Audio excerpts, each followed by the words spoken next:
سچی بات ہے بچوں، اتنا مجھے دکھ ہو تو درد ہوتا ہے کہ امت تباہ و برباد ہو رہی ہے، مرتد ہو رہے ہیں، دین سے بیزاری کا اعلان کر کھلم کھلا کہہ رہے ہیں میں کسی دین کو نہیں مانتا، اور یہ رفع یدین پہ لڑے ہی جا رہے ہیں 20 تراویح 8 تراویح 20 تراویح 8 رکعات 20 رکعات 8 رکعات، سورۃ فاتحہ پڑھنی ہے نہیں پڑھنی ہے۔ یہ وہ کون سے مسائل ہیں جس پہ جنت اور جہنم کا فیصلہ؟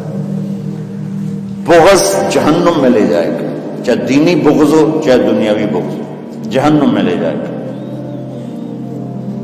البغض للہ اور چیز، یہ تو بغض لنفس ہی ہے، بغض للہ کے لیے مولا علی کا واقعہ کافی، ایسی مثال تاریخ میں دوبارہ ہوں گی میری نظر سے نہیں گزری کہ آپ خیبر کی جنگ میں یہودی سے لڑ رہے ہیں اور اس کو گرا لیا اور اس کو قتل کرنے لگے تو اس نے منہ پہ تھوک دیا، سبحان اللہ۔ اب تو اور زیادہ قتل کرنا چاہیے تھا بے دردی سے، آپ پیچھے ہٹ گئے، کہا آ بھائی دوبارہ، کہنے لگا کیا ہوا؟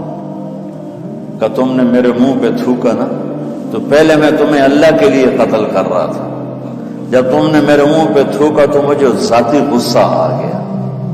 البغض لنفسی، کہ میری تمہاری کوئی دشمنی نہیں، صرف اللہ کے لیے ہے، تو تمہارے تھوکنے سے میرے اندر ذاتی دشمنی پیدا ہوئی، ذاتی غصہ پیدا ہوا، تو یہ قتل اللہ کے لیے نہ ہوتا میری ذات کے لیے ہوتا، لہذا آپ دوبارہ لڑیے۔ کہنے لگا مجھے کلمہ پڑھا تھا۔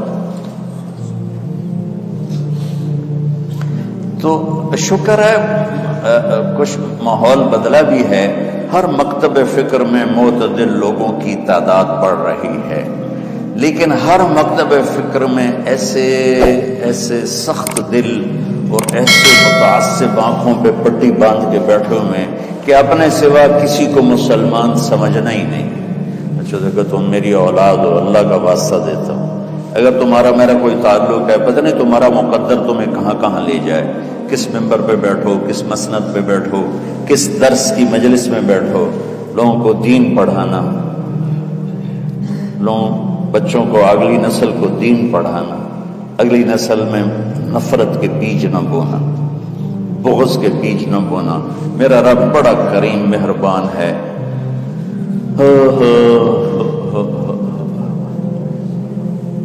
جواد وسیم صاحب آتے رہتے ہیں، تو ماشاءاللہ یہ بہت بڑے اداکار تھے اسٹیج کے، تو اسٹیج کی دنیا بڑی غافل دنیا ہے، ہر گناہ وہاں ہوتا ہے، ہر عیب وہاں ہوتا ہے۔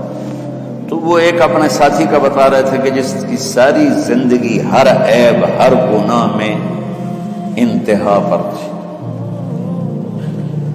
اور اسٹیج پہ ڈرامہ کرتے ہوئے ہارٹ اٹیک ہوا، یعنی کوئی گھر میں نہیں، کوئی مسجد میں نہیں، اسٹیج پر غفلت کی انتہا میں ہارٹ اٹیک ہوا۔ کم اٹھا کے پیچھے لے گئے تو انہوں نے زور زور سے کلمہ پڑھنا شروع کیا، اور کلمہ پڑھتے پڑھتے انتقال ہو گیا۔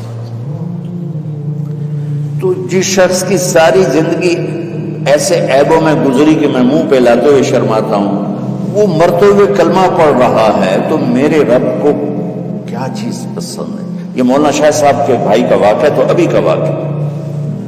تو اللہ کے واسطے نہ جنت کے ٹھیکیدار بنو، نہ دوزخ کے داروغہ بنو کہ چل واڑی جا سارے۔ یہ اللہ کا کام ہے، کس کو جنت میں ڈالنا ہے، کس کو جہنم میں ڈالنا ہے۔ یغفر لمن یشاء ویعذب من یشاء، بس ایک اللہ نے کہا ہے کہ ان اللہ لا یغفر ان یشرک بہ، دیکھو میرے بندو میں شرک معاف نہیں کروں گا، ویغفر ما دون ذلک لمن یشاء، باقی جس کو چاہوں معاف کر دوں۔ تو کیوں؟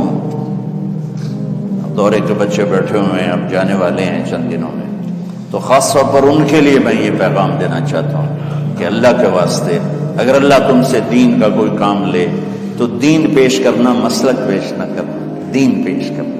امت مسالک میں بٹی ہوئی ہے، مختلف ہر ایک کی ترجیحات ہیں، میں اپنی ترجیحات جو میں صحیح سمجھتا ہوں وہ میں آپ پہ لاگو نہ کروں۔ ایک مثال دے رہا ہوں کہ اس کی مثال کیا ہے کہ میں کہتا ہوں بچوں نماز پڑھو، ٹھیک، یہ تو ہے دین، میں کہتا ہوں دیکھو بچوں ہاتھ یہاں باندھنے ہیں، یہاں نہیں باندھنے ہیں، یا میں کہتا ہوں دیکھو ہاتھ یہاں باندھنے ہیں، یہاں نہیں باندھنے ہیں، اور آمین اونچی کہنی ہے، آمین اونچی نہیں کہنی، رفع یدین نہیں کرنا، رفع یدین کرنا ہے، یہ مسلک کی تبلیغ ہے، دین کی نہیں۔ ہر طرف دونوں طرف صحیح احادیث موجود ہیں۔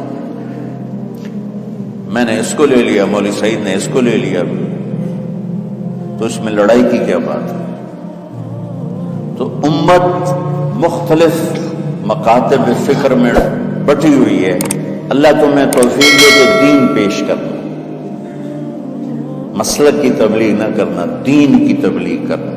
ہاں اپنے مسلک کو بتاؤ درس گاہ میں، ہم نے اپنا مسلک پڑھا درس گاہ، لیکن آپ کو عجیب بات بتاؤں، میں نے 7 سال رائمنڈ میں پڑھا، میں اللہ کی قسم اٹھا کے کہتا ہوں 7 سال میں ایک دفعہ ہمارے استادوں نے کسی مسلمان فرقے کے خلاف ہمیں نفرت نہیں دلائی، ایک سبق بھی مجھے یاد نہیں کہ ہمارے استادوں میں سے کسی نے چڑھائی کی ہو اہل حدیث پر، بریلویوں پر، شیعوں پر، کبھی بھی۔